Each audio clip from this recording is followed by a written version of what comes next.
Bienvenue sur Africa 24 dans cette nouvelle édition du QG News. Voici les titres de l'actualité. Le 34e rapport de la Cour pénale internationale sur le Darfour, un rapport présenté par le procureur de la CPI Karim Khan devant le Conseil de sécurité de l'ONU ce 17 janvier. Le procureur qui espère une meilleure coopération entre son bureau et les autorités soudanaises. Le bilan du fonds de relance économique au Rwanda, lancé par les autorités en 2020, il s'agit d'un mécanisme mis en place pour soutenir les entreprises mises à rude épreuve par le contexte de crise sanitaire. Et puis les nouvelles directives de l'Organisation africaine de la propriété intellectuelle. L'instance a pris la décision de réduire les coûts relatifs à la protection des marques. Les détails à suivre dans ce journal. Mais tout d'abord, Jean-Marc Kabound, désavoué par les députés du parti présidentiel en République démocratique du Congo. C'est ce qu'indique une déclaration lue par Léon Mubikayi. Déclaration en réaction à sa démission annoncée le 14 janvier dernier. Le président intérimaire de l'UDPS avait en effet annoncé sa démission du poste de premier vice-président de l'Assemblée nationale. Face à cette mesure, les députés demandent aux structures du parti d'en tirer les conséquences et rappellent que le chef de l'État, Félix Tshisekedi, est l'unique autorité de référence de l'UDPS et de l'Union sacrée de la nation. Nous devons collectivement faire mieux. Ce sont les mots prononcés par le procureur de la Cour pénale internationale Karim Khan devant le Conseil de sécurité de l'ONU ce 17 janvier. Il y présentait le 34e rapport de la juridiction sur le Darfour en vue de mettre un point final à l'enquête de la CPI qui dure depuis 17 ans déjà. Le successeur de Fatou Bensouda espère une plus grande coopération entre son bureau et les autorités soudanaises. Un sujet de la rédaction. C'est un dossier sur lequel planche la Cour pénale internationale depuis 2005. Plus de 5 mois après sa première visite à Khartoum, le procureur de la CPI, Karim Khan, présentait ce 17 janvier le 34e rapport de la juridiction sur le Darfour.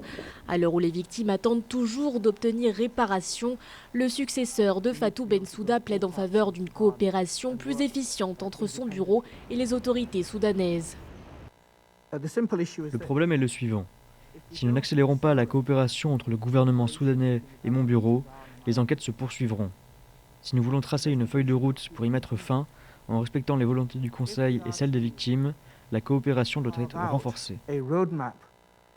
Crimes de guerre, crimes contre l'humanité et génocide, tels sont les différents faits sur lesquels la CPI enquête depuis maintenant 17 ans.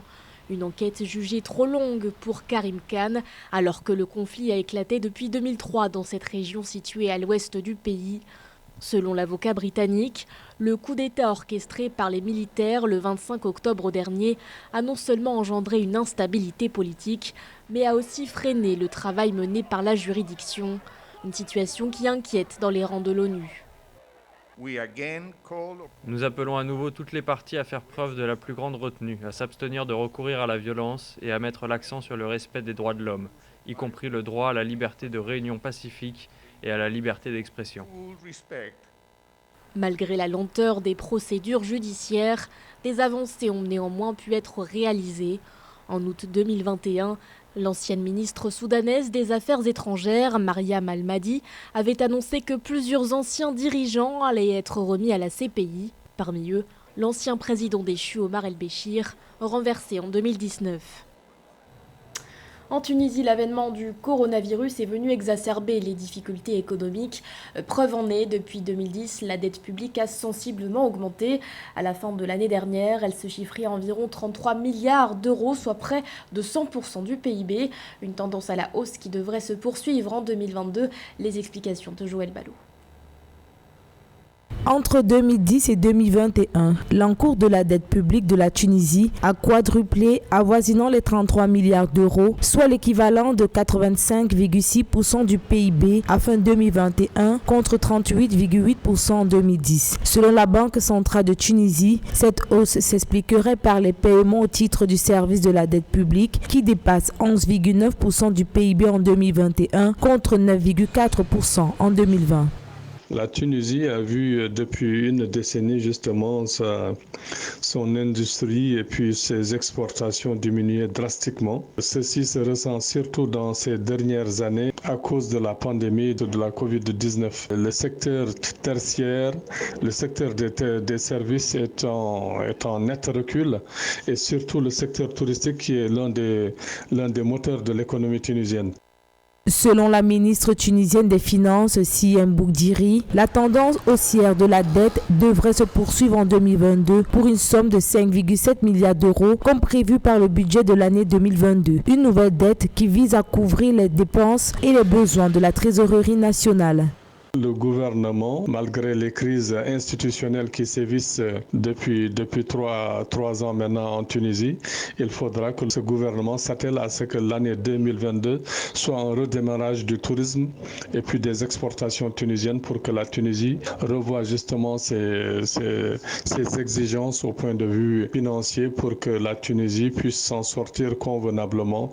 Asphyxié par une forte inflation estimée à 6% par an, le gouvernement tunisien a émis en 2021 une demande pour un nouveau programme appuyé par le Fonds monétaire international. Un programme qui va accentuer la mise en place des réformes afin de pallier à la crise économique actuelle affectée par la pandémie de Covid-19.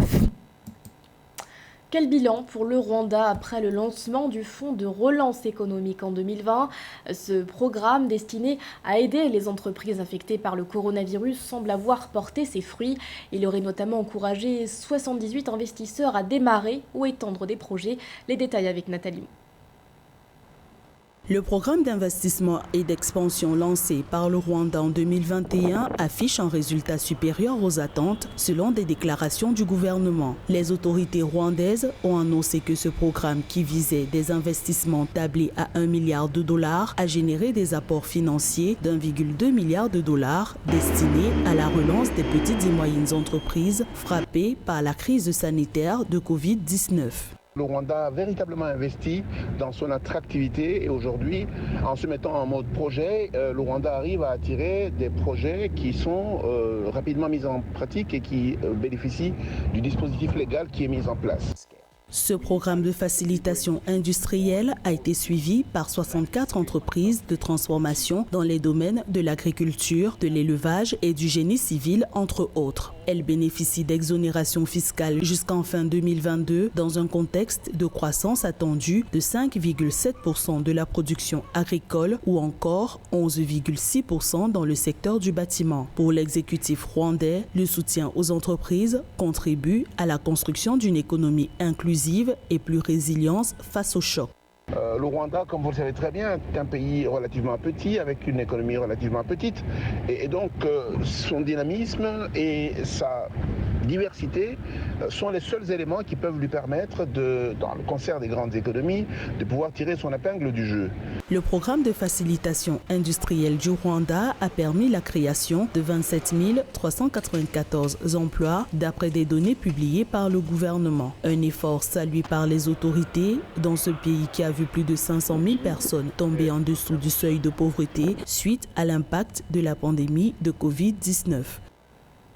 Au Cameroun, l'Organisation africaine de la propriété intellectuelle a adopté de nouvelles directives pour l'année 2022. Elle a décidé de réduire les coûts relatifs à la protection des marques. Une baisse de l'ordre de 10 à 20% va ainsi entrer en vigueur. Joël Ballot.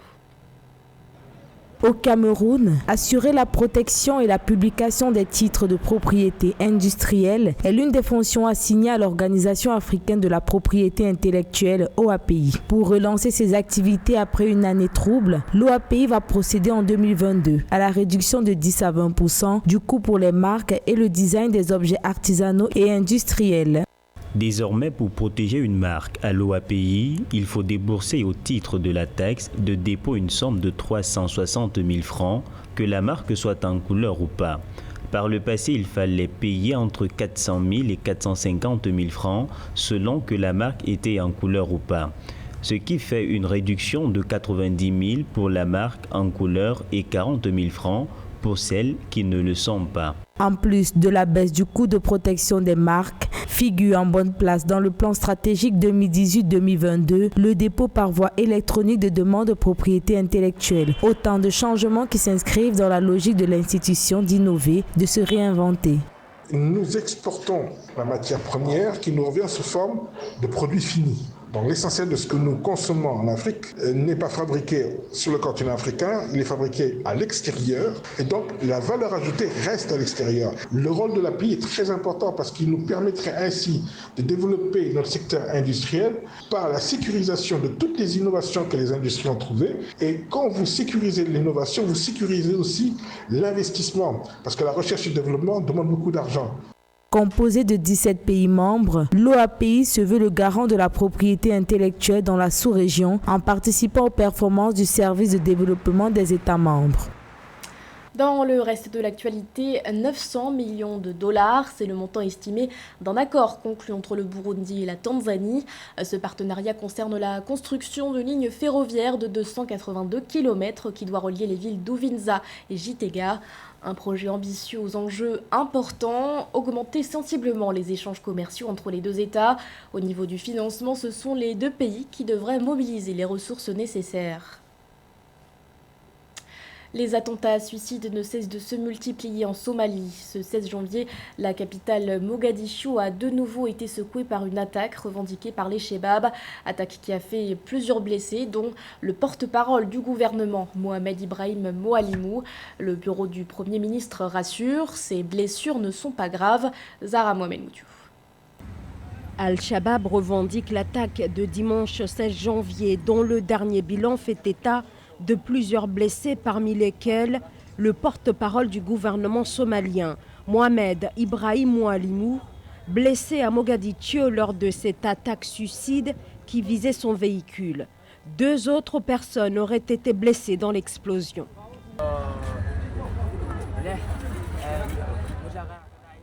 Une explosion s'est produite ici.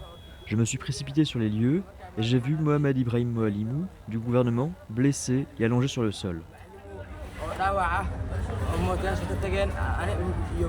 Toujours selon ce témoin, l'assaillant aurait tenté de s'accrocher à la voiture du porte-parole du gouvernement avant de faire exploser sa bombe, détruisant partiellement le véhicule de Mohamed Ibrahim Moalimou, transporté aussitôt vers les services hospitaliers.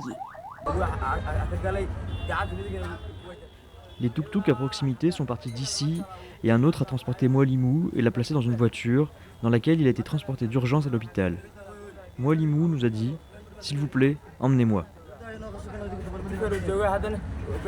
Cet attentat intervient quelques jours après que les dirigeants somaliens ont conclu un accord afin de parvenir à achever en février les élections parlementaires, dont les retards répétés ont déclenché une grave crise politique. Ce journal a été réalisé par l'ensemble de la rédaction. Merci de votre fidélité. L'actualité continue sur Africa 24.